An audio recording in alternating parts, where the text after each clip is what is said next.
Hello students, welcome to curio lifes. Students, आज हम discuss करने वाले हैं क्लास छठी का जो नई बुक है हमारी क्यूरियोसिटी यानी कि जिज्ञासा, उसका हमारे पास तीसरा पार्ट हम पढ़ रहे हैं। तीसरा पार्ट है इसका, जहां से कल हमने छोड़ा था, लिखा है पौधों में समूह कैसे बनाए। यहां से हमने पढ़ना स्टार्ट करना है। ठीक है, तो चलिए स्टार्ट करते हैं इसको। तो देखिए बेटा, इसमें क्या लिखा हुआ है, पौधों में समूह हमें बनाना है। तो देखिए हम क्या कर रहे थे, हम अपने आसपास जितनी भी चीजें हैं उनको देख रहे थे और उनकी सारणीबद्ध हम उनको बना रहे थे। ठीक है, आपको ये इसके अंदर करने को बोला था।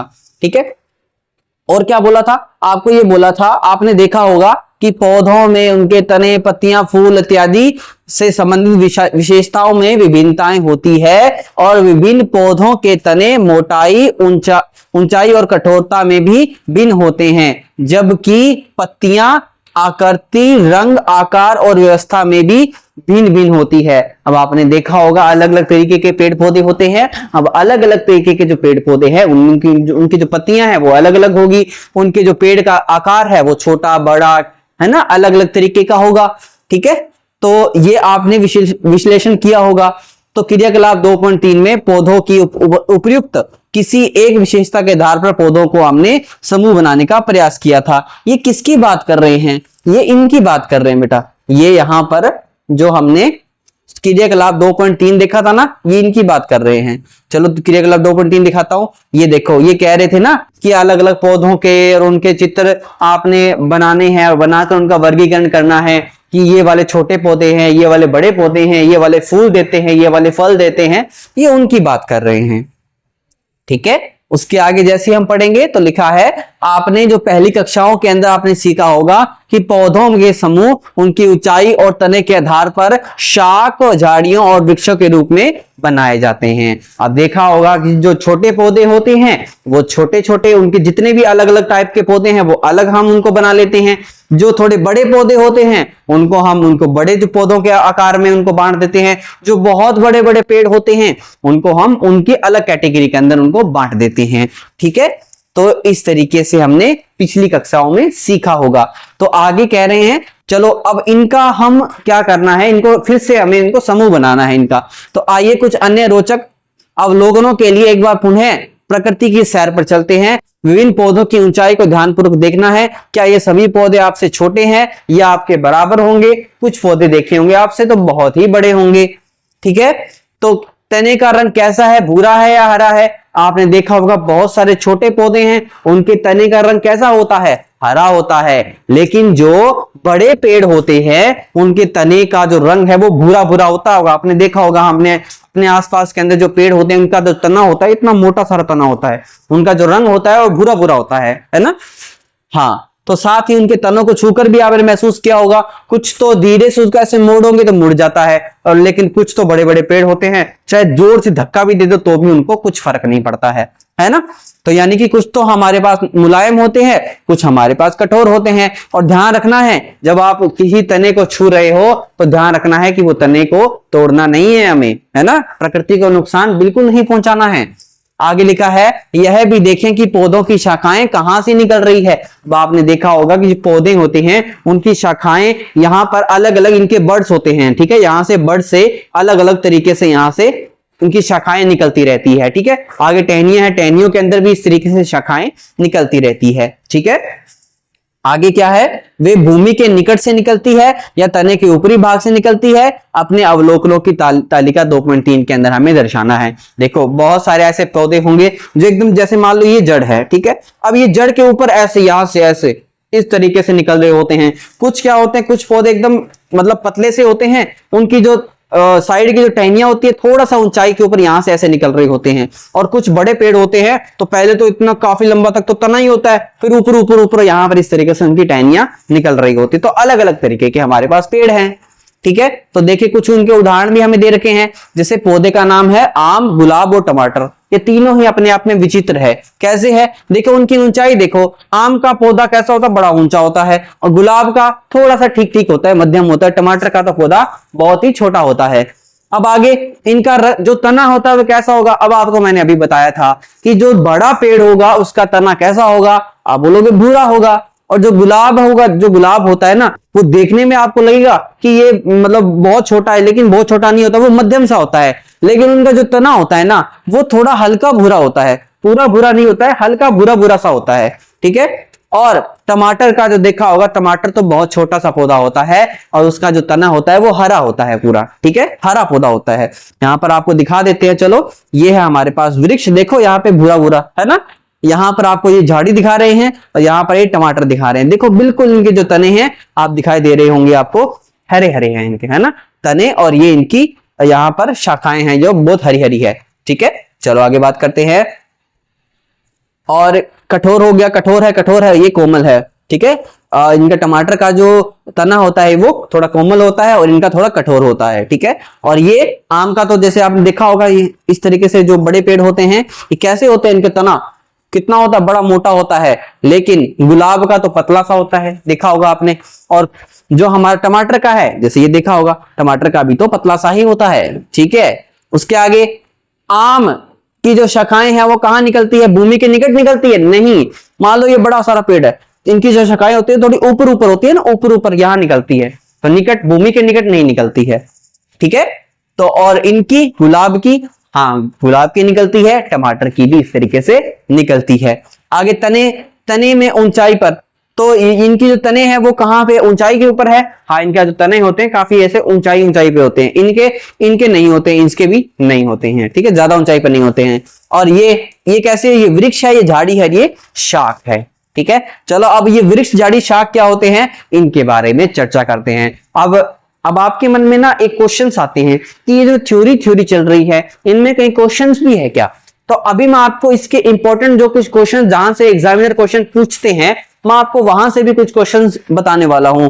जैसे कि पहला क्वेश्चन यहां से आपको बनेगा कि यहां पर पहला क्वेश्चन बनेगा वृक्ष, तो आपसे पूछा जाएगा वृक्ष किसे कहते हैं, तो आप क्या लिखोगे, देखिए यहां पर लिखा हुआ है कुछ पौधे बहुत ऊंचे होते हैं, आपने यहां लिखना है। चलो इसको थोड़ा सा हाईलाइट कर लेते हैं, इसको मार्क कर लेते हैं, ठीक है।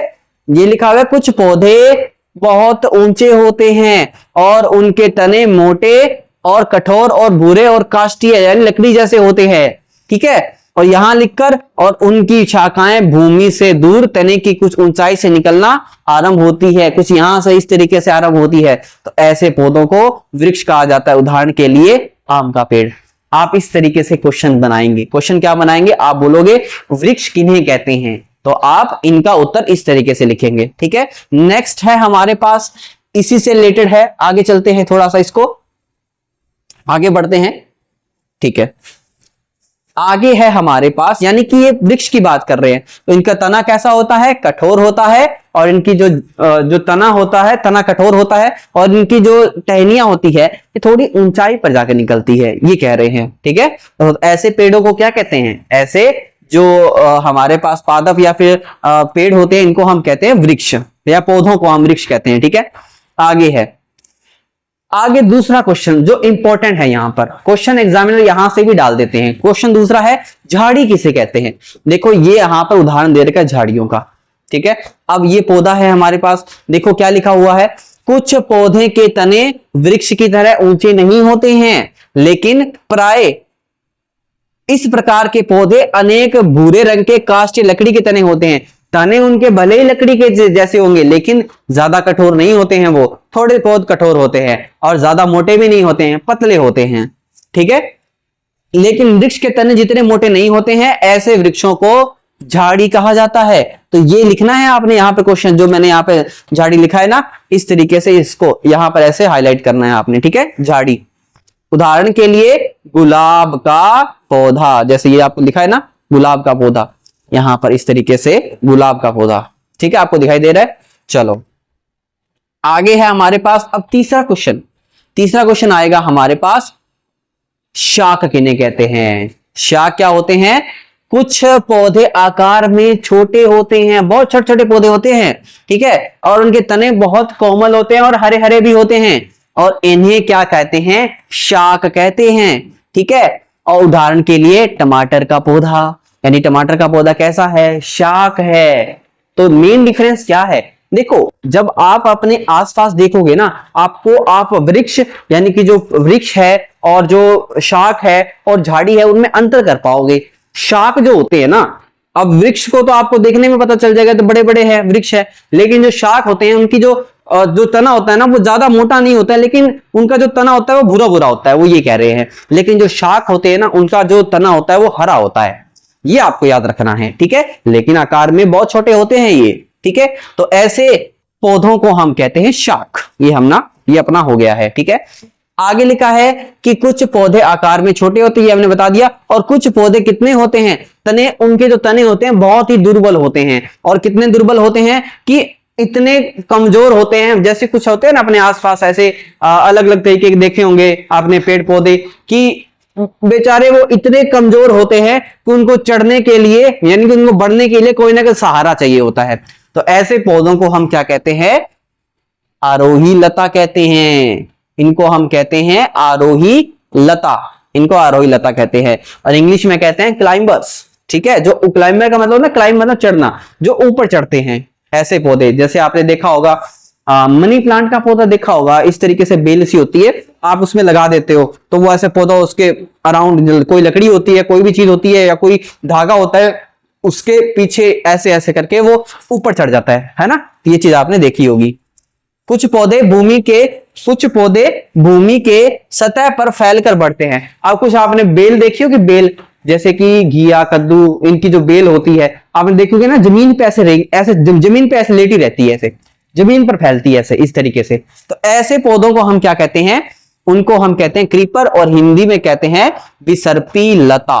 विसर्पी लता कहते हैं इन्हें, ठीक है। ये आपको याद रखना है। तो यहां से हमारे कितने क्वेश्चन बन गए हैं, एक तो हमारा बन गया है पेड़, दूसरा बन गया है झाड़ी, तीसरा बन गया है शाख, चौथा बन गया है आरोही लता, पांचवा बन गया है हमारे पास विसर्पी लता। हिंदी में और इंग्लिश में कहते हैं क्लाइंबर, क्रीपर, और यहां पर है हमारे पास ट्री, और ये छोटे हर्ब्स और श्रब्स, ठीक है। हर्ब्स तो पता है छोटे पौधे, श्रब्स क्या होते हैं जो झाड़ी वाले होते हैं, और जो बड़े ट्रीज होते हैं वो तो पेड़ है ही, ठीक है। और ये होते हैं क्लाइंबर्स, जो आरोही लता को इंग्लिश में कहते हैं क्लाइंबर्स, और हिंदी में कहते हैं इनको आरोही लता, और इनको ये तो क्रीपर्स है ही, आपको जैसे पता लग रहा होगा। तो चलिए आगे और थोड़ा इनके बारे में जानकारी लेते हैं। तो देखिए अब थोड़ा एक और क्रियाकलाप आती है। देखो इस चैप्टर के अंदर आपको ये समझाने का प्रयास कर रहे हैं कि किताब की जो साइंस है ना वो सिर्फ किताबों तक ही सीमित नहीं है। आपको घर से बाहर आप जहां भी देखें, आप कहां भी घूमने जाते हैं, बाहर खेलने जाते हैं, हर तरफ विज्ञान है। और विज्ञान के अंदर जहां पे आपको पौधे की जब हम बात करते हैं तो आपको इस तरीके से आपको ये पत्तियां देखी होगी पेड़ों की, तो इन पत्तियों का आपने अवलोकन करना है। किस तरीके से करना है, देखिए ये कह रहे हैं कि यहां पे देखो एक पत्ती है, ये वाली पत्ती है ना, ये वाली पत्ती, ये इसमें देखी होगी कि आपने ये ना कुछ इस तरीके से हल्की हल्की डंडियां सी दिखाई दे रही है, इस तरीके से ये डंडियां दिखाई दे रही है। अब इनके अंदर भी ऐसे डंडियां सी दिखाई दे रही है। और घास वाला जो यहां पर देखा होगा, ये घास की पत्ती है, इनके अंदर भी ऐसे डंडियां सी दिखाई देती है। आप नहीं बोलते डंडियां सी क्या चीज है, कभी आपके दिमाग में आया? और ये डंडियां ना ये सिर्फ ये तो पौधों में होती है, क्या हमारे शरीर के अंदर भी ऐसे डंडियां टाइप होती है क्या? डंडियां टाइप हमारे शरीर के ऊपर नहीं दिखती है, ये जो होती है हमारे शरीर के अंदर होती है। आप कभी देखोगे हमारे हाथ के अंदर, या फिर अब इनको आप अपने हाथ के अंदर देख पाओगे, कुछ ना हमारे यहाँ पे हाथ के अंदर कुछ नसें दिखाई देगी आपको। जो ये नसें होती है ना, समझ लो कि इस तरीके से यहाँ पर जो पत्तियां होती है ये पत्तियों की नसें होती है एक तरीके से, ठीक है। अब ये जो नसें होती है इनको हिंदी में कहते हैं शिराएं, ठीक है। क्या कहते हैं? शिराएं कहते हैं। अब ये जो है ना, देखो यहाँ पर ये शिराएं हैं इस तरीके से, क्या ये भी शिराएं हैं? ये देखो, हाँ बिल्कुल ये शिराएं हैं। क्या ये भी शिराएं हैं? हाँ। तो एक क्वेश्चन आएगा, सर इनमें क्या फर्क है? ये तो ऐसे टेढ़ा मेढ़ा सा है, ये ऐसे लंबा लंबा सा, और ये एकदम ऐसे ऊंचा ऊंचा सा है।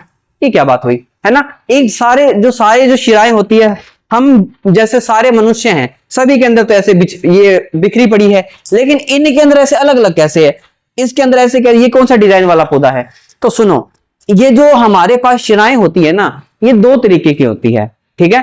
और इन्हीं से भी हम ना, इनकी जो शिराएं होती है ना, इनसे हम इनका जो जड़ है, रूट है, इनके बारे में भी पता लगा सकते हैं कि इनकी जड़ कैसी है। हाँ, इनकी पत्तियों को देखकर आपको पौधे को उखाड़ने की जरूरत नहीं पड़ती है, आप सीधा देख के बता सकते हो कि इनका जो जड़ है वो कैसा है, किस प्रकार की जड़ें हैं। तो देखिए, तो यहां पर तीन तरीके की आपको जिस तरीके की यहाँ पे शिराएं दिखा रही है, ये जो है ना शिरा, यहां पर जो जाली रूपी जो आपको दिखाई दे रही है, इसको कहते हैं जालिका रूपी शिरा विन्यास। इसको कहते हैं जालिका रूपी शिरा विन्यास। और ये तो समांतर रेखाएं हैं, यानी एक दूसरे के समांतर चलती जा रही है, इसको क्या बोलेंगे? समांतर शिरा विन्यास। और ये क्या लिखा? ये भी तो सीधी सीधी जा रही है, क्या इसको भी समांतर बोलेंगे? हाँ, इनको भी हम बोलेंगे समांतर शिरा विन्यास। अब ये किसका पौधा है? ये गुड़हल की पत्ती है। गुड़हल जानते हो, जिसको इंग्लिश के अंदर कहते हैं चाइना रोज और हिंदी में कहते हैं गुड़हल। ठीक है, इसका लाल लाल से इस तरीके का एक फ्लावर होता है, पत्तियां सी होती है उनमें। ठीक है, ये गुड़हल का पेड़ है। और ये तो बड़ा सारा, ये केले की पत्तियां होती है, बड़ी बड़ी होती है पत्तियां इनकी, ये केले की पत्तियां है। ये इनमें जो शिरा विन्यास देखो ऐसे लाइनें से मिलेगी आपको। हाँ, और ये तो घास के है, घास देखा होगा आपने, इस तरीके से रहते हैं, है ना। तो ये इसकी इस तरीके से समांतर शिरा विन्यास होती है। ठीक है, तो ये हमने पढ़ लिया है। देखो इन पैटर्न को क्या कहते हैं? शिरा विन्यास कहते हैं। तो शिरा विन्यास मैंने आपको बताया दो तरीके का होता है। पहला है हमारे पास जालिका रूपी, दूसरा है समांतर शिरा विन्यास। जालिका रूपी कौन सा है? इस तरीके वाला, जैसे जालिका रूपी है। और ये दूसरा कौन सा है? दूसरा है समांतर, जो एक दूसरे के समांतर रेखाएं चलती है। देखो ये लिखा हुआ है, कुछ पत्तियों के मोटी मध्य शिराओं के बीच में एक जाल जैसा पैटर्न होता है, जिन्हें जालिका शिरा विन्यास कहते हैं। उदाहरण के लिए गुड़हल की पत्ती। और ऐसे ही आप देख सकते हैं कि कुछ ऐसे पौधे हैं जिनकी पत्तियां समांतर चलती है, उनकी जो शिराएं समांतर चलती है, उन्हें हम समांतर शिरा विन्यास कहते हैं। जैसे कि आपने केले और घास की पत्तियों को आपने देखा होगा। ठीक है, बड़ा ही इंटरेस्टिंग है ये। आगे देखिए, क्या आपको लगता है पत्तियों में पाए जाने वाले शिरा विन्यास के आधार पर उनके पौधों का समूह बनाए जा सकते हैं? बिल्कुल। इसका मतलब छोटे मोटे के हिसाब से तो बना ही सकते हो आप, उनकी पत्तियों को भी अलग अलग देख के, बोले अच्छा ये वाली पत्ती है, ये वाली पत्ती तो जालिका रूपी है, ये वाली पत्ती है, ये वाली पत्ती तो समांतर शिरा विन्यास है। आप उनको भी अलग अलग कर सकते हो, और उनको अलग करने के बाद आप उनकी जड़ों को भी बता सकते हो। मैं आपको थोड़ा सा इसके बारे में बता देता हूं। बेटा ये वाली जो जालिका होती है ना, जैसे ये वाली, देखो यहां पर इनके दोनों के नाम बता देता हूं। हमारे पास दो तरीके की जड़ें होती हैं, एक होती है मूसला जड़, ठीक है, दूसरी होती है हमारे पास झकड़ा या फिर रेशेदार जड़। अब इन दोनों में क्या फर्क होता है? सुनो, जो आपने समांतर वाली जो देखी होगी ना, जो पत्तियां देखी होगी, जिसके अंदर जो शिरा विन्यास एकदम सीधी सीधी है, या तो ऐसे है या फिर ऐसे, या फिर ऊपर ऊपर ऐसे एकदम ऊपर सीधी सीधी है, तो ऐसी वाली जो पत्तियां होती है ना, उनकी जो जड़ी होती है ना, वो कैसी होती है? वो झकड़ा या फिर इसको बोलेंगे रेशेदार जड़ें।